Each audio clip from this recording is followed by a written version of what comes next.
بسم اللہ الرحمن الرحیم۔ وقال الملأ، اور کہا سرداروں نے، مطالبہ شورا، کہا سرداروں نے، من قوم فرعون اتذر موسیٰ وقومہ، قال الملأ، کہا سرداروں نے مطالبہ شورا، وہی جو ممبران اسمبلی ہیں، انہوں نے کہا من قوم فرعون، قوم فرعون سے، اتذر موسیٰ، کیا تو چھوڑتا ہے موسیٰ علیہ السلام کو، وقومہ، اور اس کی قوم کو، لیفسدوا فی الارض، تاکہ فساد مچائیں، فی الارض، زمین میں، اور چھوڑ دیں تجھے اور تیرے آلہہ کو، یازارا کا، اور چھوڑ دے تجھ کو، وآلہتا کا، اور تیرے الہوں کو، قال سنقتل ابناءہم، یہ جو ہے قال الملأ بعد کا مسئلہ ہے، یہ معاملہ تو ہو گیا، اس کے بعد سرداروں نے یہ مطالبہ رکھا، ممبران اسمبلی نے، من قوم فرعون، قوم فرعون سے، اتذر موسیٰ، کیا تو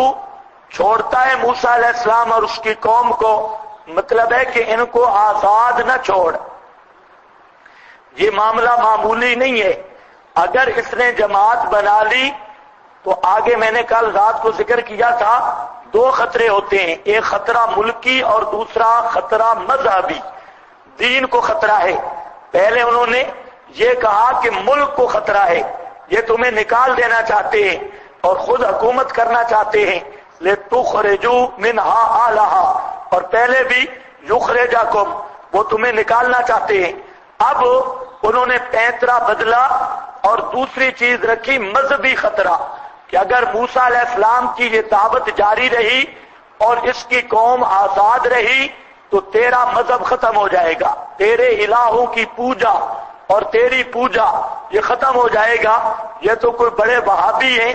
اور اللہ کے سوا کسی کی پوجا کے قائل نہیں، اس لیے ان کو چھوڑ نہیں۔ یہ اسمبلی کا فیصلہ تھا، یازارا کا و آلہتا کا، جہاں دو قراتیں ہیں، یازارو کا بھی آتا ہے، اگر یازارو کا ہو تو جملہ مستانفہ ہوا مقدر ہے، ہوا یازارو کا، وہ چھوڑ دے گا تجھ کو بھی اور تیرے آلہہ کو بھی، آلہہ کو بھی، قالا، یہاں پر لیفسدوا فی الارض، تاکہ فساد مچائے زمین میں۔ اب دیکھا بے ایمان اللہ کے نبی کو فسادی کہہ رہا ہے اور خود اپنے آپ کو مصلح، وہ کہتے ہیں کہ یہ فسادی ہے۔ فرعون کی قوم آج بھی یہی ہوتا ہے، جب کوئی قرآن و سنت کا باز کرتا ہے تو اس کو کہتے ہیں یہ فرقہ باز ہے، یہ فسادی ہے، اور خود ساری زندگی شرک کی سرپرستی کرنے والے، بدعات کو پانی دینے والے، وہ بن جاتے ہیں مصلح۔ ہم مصلح ہیں جی، بزرگ سب کتا بلا اکٹھا ہے، کوئی کسی کے خلاف نہیں، تو مصلح یہ بنتے ہیں جو حق بیان کرنے سے گونگے، شیطان اخرس، اور ساری زندگی مسئلے میں تلبیس کرتے ہیں۔ وہ کہتے ہیں ہم بڑے اچھے ہیں جی، فلانا مولوی بڑا اچھا ہے جی، اور اس کے پیچھے بریلوی بھی پڑھ لیتے ہیں اور شیعہ بھی کبھی کبھی آ جاتے ہیں، اور سارے لوگ اس کے پاس جمعہ نمازیں سب اکٹھی ہوتی ہے، بڑا مزہ ہے، کوئی مسئلہ ہی نہیں، کبھی اس نے کسی کو کہا ہی کچھ نہیں، یعنی بڑا بے غیرت ہے۔ یہ اصلاح نہیں، یہ بڑی تلبیس اور بڑی بے غیرتی ہے، سارے اکٹھے رہتے ہیں، کبھی اس نے حق بیان کیا ہی نہیں، لوگ سمجھتے ہیں بہت اچھا آدمی ہے، تو معلوم ہوتا ہے یہ پرانا دستور ہے۔ اللہ کا نبی توحید بیان کرتا ہے، ان کو بیان حق اور بیان توحید فساد نظر آتا ہے، کہ یہ لیفسدوا فی الارض، تاکہ زمین میں یہ فساد مچائیں، تو یہ کوئی نیا مسئلہ نہیں۔ آپ جب مسئلہ بیان کریں گے لوگ کہیں گے بڑے فسادی، اتنا فساد، توبہ، سارا شہر ایک جگہ پہ اکٹھا تھا، جب سے یہ ادھر بڑھانے سے پڑھ کے آیا تباہی مچا دی، سب لوگوں کو لڑا دیا، یہ فساد ہے۔ تو یاد رکھو، ان کو کہو تمہارے باپ دادا بھی یہی کہتے تھے، پیغمبر کا یہ حق کو فسادی کہنا یہ آل فرعون کی پرانی عادت ہے، لِيُفْسِدُوا فِي الْأَرْضِ، تاکہ فساد مچائیں زمین میں۔ دیکھ لو اپنی حکومت کو، یہ کہتی ہے ملا دہشت گرد ہے، اپنی دہشت گردی نظر نہیں آتی، اور یہ نظر نہیں آتا کہ امریکہ کے سامنے پڑھ کر سب کچھ اسلام، ایمان،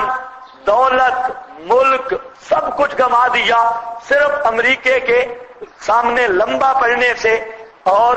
اس کی خوشامد کرنے سے۔ اب قوم کا جو نتیجہ نکلا، اس وقت جب امریکہ حملہ کر رہا تھا تو یہ سارے بدماش یہ اکٹھے ہوئے اور انہوں نے یہ منصوبہ بنایا کہ امریکہ کا تعاون کرنا چاہیے طالبان کے خلاف۔ حالانکہ اپنے آپ کو مسلمان کہتے ہیں کہ ہم مسلمان ہیں، لیکن مسلمان ہو کر بھی کافر کے ایجنٹ بنے، اور اس وقت ملک مقدم ہے، ساری چیزیں بات،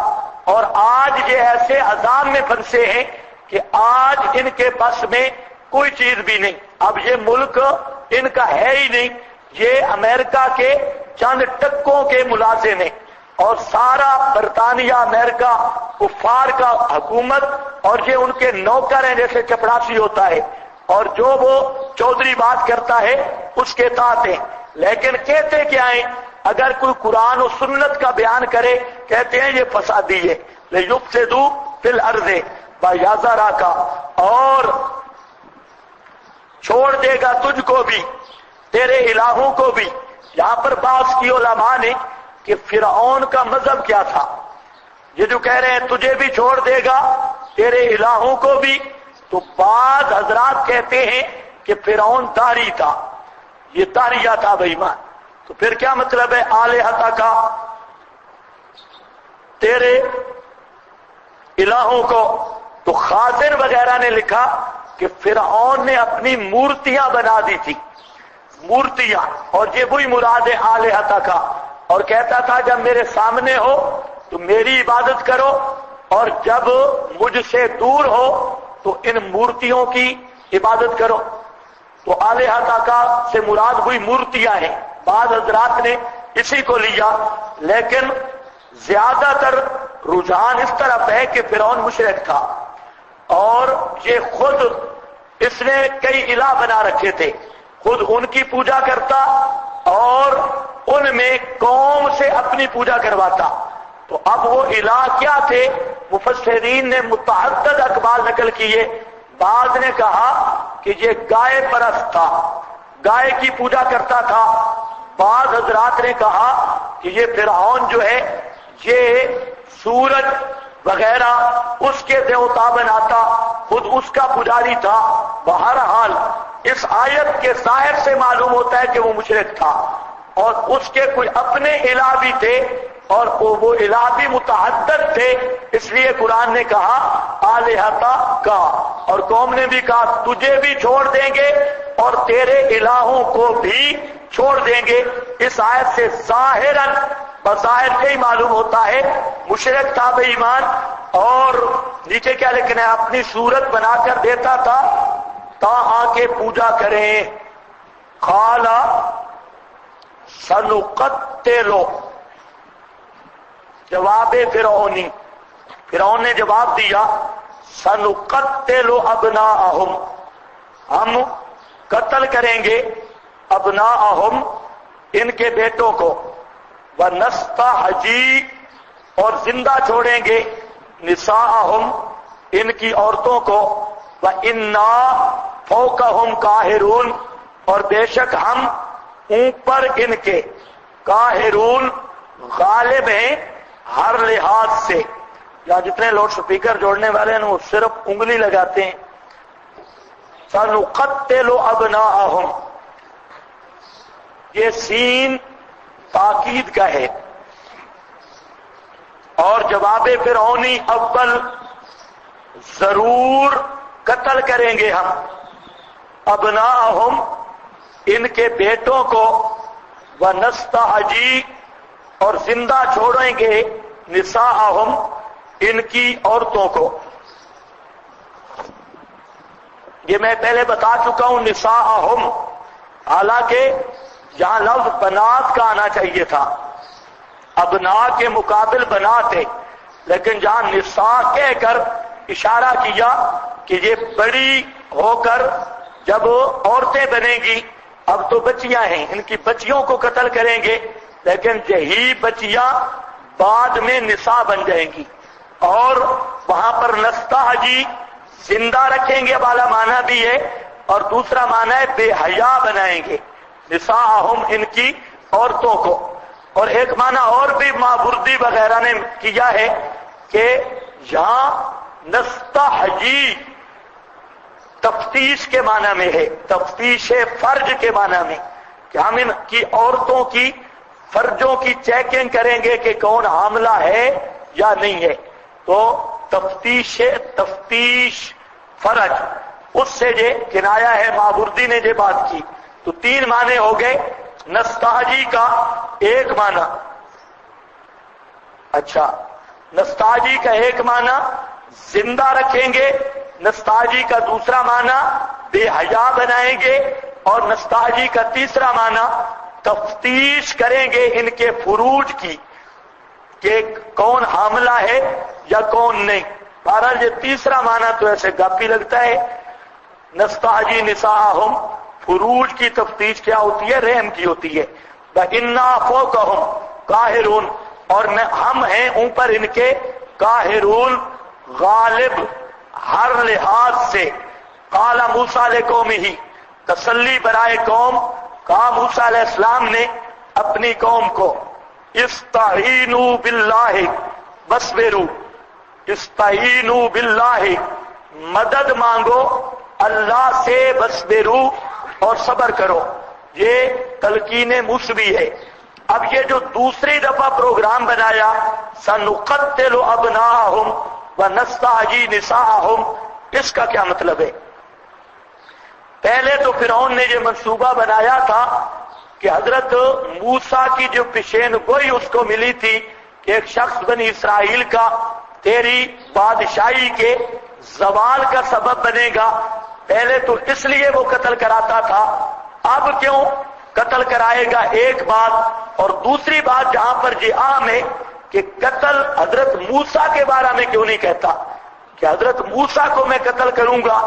ہارون کو قتل کروں گا، یا موسیٰ اور ہارون کی بات ہی نہیں کرتا، بات کرتا ہے ان کی قوم، ان کے ابناء اور ان کی نساء کی۔ یہ دو سوال ہیں، اور تیسرا یہ ہے کہ اس پر عمل ہوا بھی ہے یا نہیں۔ اس پر جو دوسری دفعہ اس نے کہا، پہلے تو کئی بچے قتل کیے، مثال کے طور پہ وہاں پر علماء نے لکھا ہے، کوئی لکھتا ہے 70,000 بچہ، کوئی لکھتا ہے 12,000، تو بہرحال قتل ہوا، صحیح تعداد اللہ ہی بہتر جانتا ہے۔ تو پہلا سوال کہ یہاں پر یہ سنقتل، اب یہ کیوں کہہ رہا ہے کہ قتل کروں گا؟ اب کیا مقصد ہے؟ تو اس کے دو جواب دیے گئے۔ ایک جواب یہ دیا گیا کہ شاید فرعون نے سمجھا